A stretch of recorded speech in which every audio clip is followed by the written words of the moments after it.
University of South Carolina. On our spring trip, we left Tennessee and went to both Carolinas, North and South. So we thought that was big time. We knew that the USC was going to put us up, and we were really looking forward to that. Until we found out that that meant sleeping on cots in the locker room.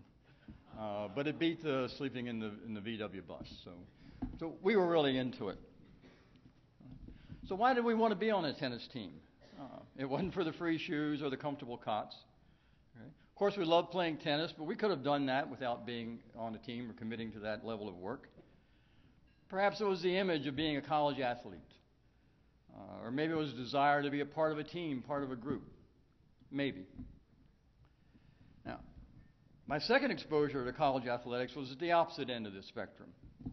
While a graduate student at the University of Kentucky, I taught a lot of athletes. And I remember in particular one who came to me the very first day of class, informed me that he was the new star quarterback.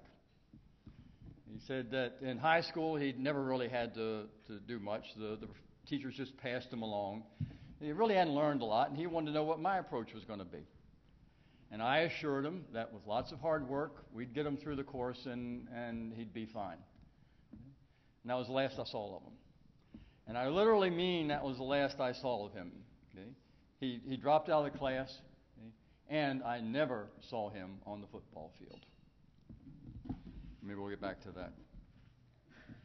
My third exposure to college athletics was through my daughter, who was a swimmer. And she was looking at what schools she would go to, what colleges she would attend. She got lots of literature in which they were promoting the success of their swim teams.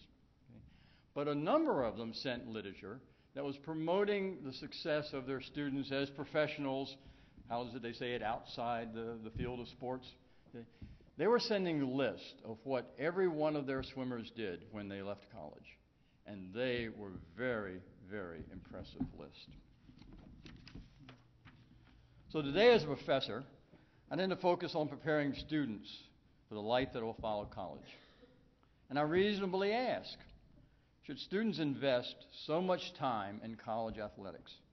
Is this a good investment of your time? Why do you do it? And why did I do it? There's obvious answers. Okay? Sometimes it's fun. And despite the impression I might give in class, I think fun's okay, in moderation.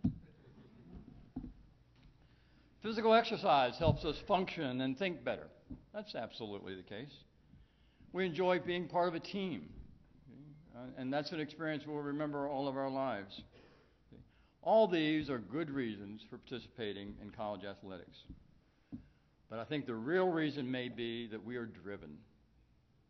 We've experienced the benefits of hard work, and we're driven by the need for success.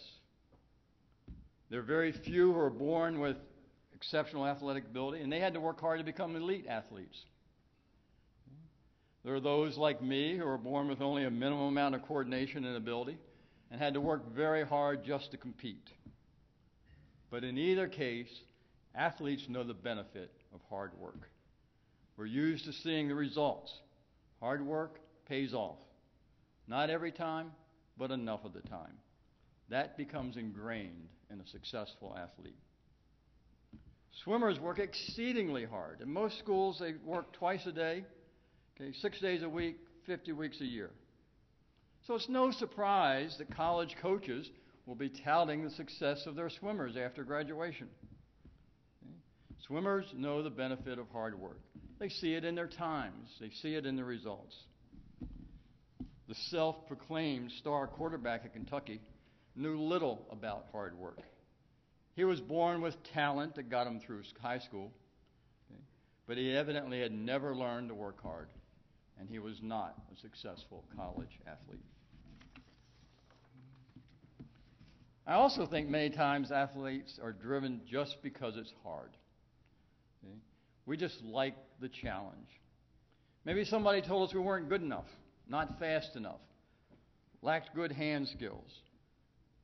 I believe it's in our nature to take on hard challenges and show that we can succeed. We don't always, but often enough.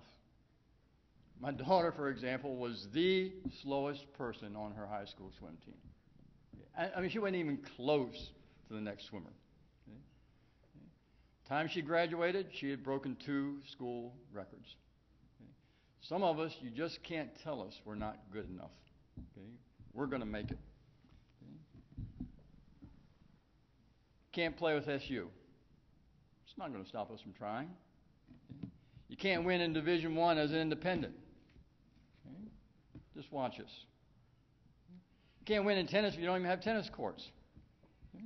We can win. Okay? We're college athletes. Okay? I believe that's why we elected to participate. Okay? We value hard work, and we are just plain driven to succeed. And I think we ought to recognize that about ourselves.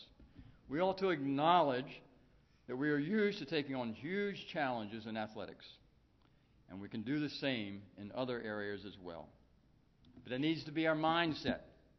You need to see and pay attention to the value of hard work in everything you do, not just on the field. I'm probably speaking to the choir in this case, but I encourage you to think about why you're an athlete, why you're successful, and how you're going to take advantage of those traits through your entire life. Employers know exactly what I'm talking about. They seek successful athletes because they know what they can accomplish. But they will look to see if there's evidence that you've applied those skills someplace else as well. If they see that, they know you're a winner. So this morning we honor you, Lemoyne's winners, both within and beyond the game. And may you have a lifetime of winning.